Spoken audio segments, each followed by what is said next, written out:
मैं doctor Rakesh Rai, associate professor, department of education, Nagaland university, Kohima campus, Nagaland. आज हम दर्शन के मूलभूत शाखाएं एवं दर्शन के जो प्रथम संप्रदाय है आदर्शवाद के योगदान के बारे में अध्ययन करेंगे। पहले, what do you mean by philosophy? दर्शन क्या है? दर्शन के बारे में अनेक फिलॉसफर अपने अपने अनुसार व्याख्या किए हैं, लेकिन अकॉर्डिंग टू प्लेटो, फिलॉसफी दर्शन अंतिम सत्ता का तार्किक खोज है। इट मीन्स कि दर्शन वह सत्ता है जिससे हम अल्टीमेट अंतिम सत्ता के स्वरूपों का अध्ययन करते हैं। What are the branches of philosophy? दर्शन की मुख्य शाखाएं क्या हैं? दर्शन की मुख्य शाखाएं तीन रूप में है। पहला, तत्वमीमांसा, metaphysics, next epistemology and axiology. What is the metaphysics? तत्वमीमांसा क्या है? तत्वमीमांसा वह शाखा है जो दर्शन के तत्व संबंधित समस्याओं का विवेचन करता है।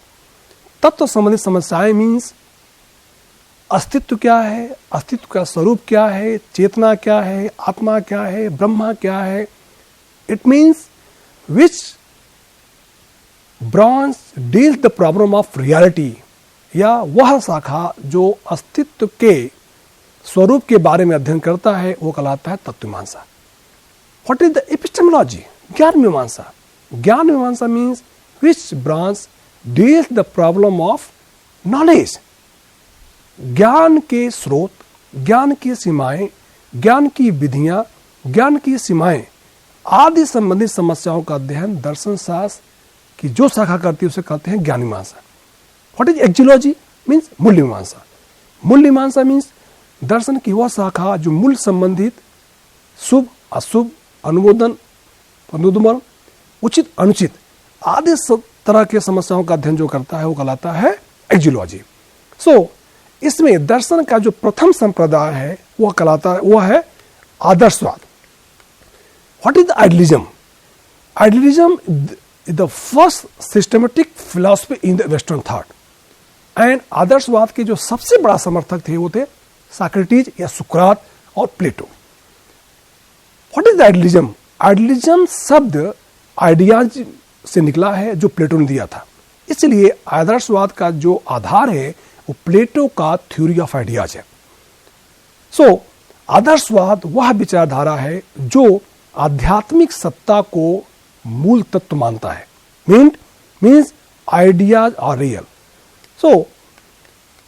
What are the basic principle of idealism? आदर्शवाद के मुख्य सिद्धांत क्या है? पहला, आदर्शवाद का मुख्य सिद्धांत मीन्स आइडियाज रियल, विचार ही सत्य है, सार्वभौमिक मूल्य ही सत्य है, आध्यात्मिक सत्ता में विश्वास।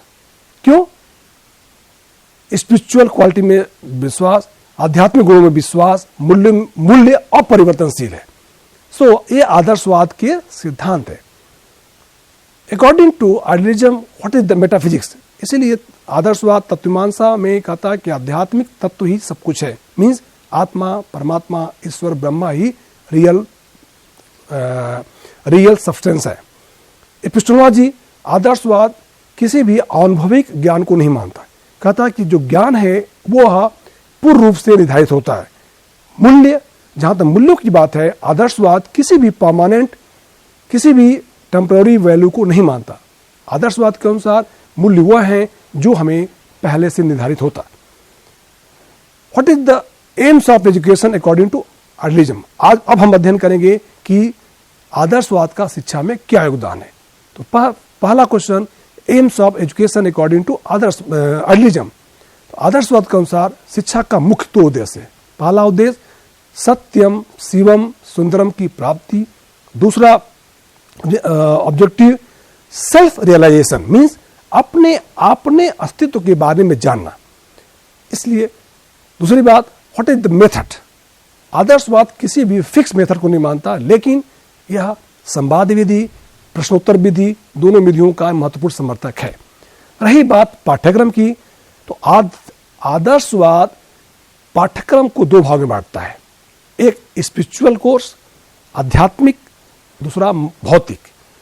सो आदर्शवाद किसी भी मटेरियल सब्जेक्ट पर बल देता है लेकिन कम, जबकि सबसे बड़ा बल देता है किस पर देता है, वो देता है philosophical spiritual content like ethics, philosophy, theology, धर्मशास्त्र, दर्शन शास्त्र, नीति शास्त्र आदि विषयों का समावेश पाठ्यक्रम में होना चाहिए ताकि बच्चों का नैतिक मूल्यों का विकास, सार्वभौमिक मूल्यों का विकास हो सके।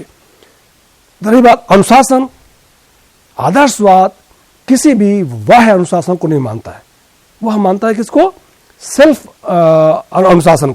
सेल्फ डिसिप्लिन मीन्स आत्म अनुशासन। सो दूसरी बात कि टीचर का रोल, आदर्शवाद किसी भी टीचर को कहता है कि टीचर क्या प्रमुख होता है, टीचर के बिना ज्ञान संभव नहीं। इसीलिए गुरु ब्रह्मा मीन्स गुरु क्या है, ब्रह्मा है, ईश्वर है। और यदि हम गुरु मीन्स जो भी कंटेंट है वो टीचर पाता है वो सत्य है। इसीलिए यह शिक्षक केंद्रित पाठ्यक्रम पर बल देता है। रहा सवाल विद्यार्थी, सो विद्यार्थी आदर्श के अनुसार सेकेंडरी प्लेस है, जब टीचर का रोल क्या है, प्राइमरी। आदर्शवाद किसी भी पाठ्यक्रम का, अनुशासन का रोल की दृष्टि से वो आदर्शवादी है। लास्ट क्वेश्चन कि what is the contribution of idealism in education. तो आज हमारे पास मॉडर्न सोसाइटी में हम टेक्नोलॉजी डेवलपमेंट कर रहे हैं लेकिन मॉरल वैल्यू क्या हो गिर रहे हैं। तो आज हम नैतिक मूल्यों के विकास के लिए, सामाजिक उत्थान के लिए, आध्यात्मिक गुणों के विकास के लिए, धर्मनिष्ठता के पालन के लिए, एकता के लिए, समानता के लिए, स्वतंत्रता के लिए आज भी आदर्शवाद के विचारों का महत्वपूर्ण स्थान हमारे बीच में है और रहेगा। क्योंकि कितना भी हम विकास कर सकें, जब तक अपने वैल्यू को, आंतरिक मूल्य को डेवलप नहीं करेंगे तब तक कि हम परफेक्ट मैन नहीं बन सकता। इसलिए हम कह सकते हैं कि आदर्शवाद हमारे जीवन का एक महत्वपूर्ण केंद्र बिंदु विचारधारा है। धन्यवाद।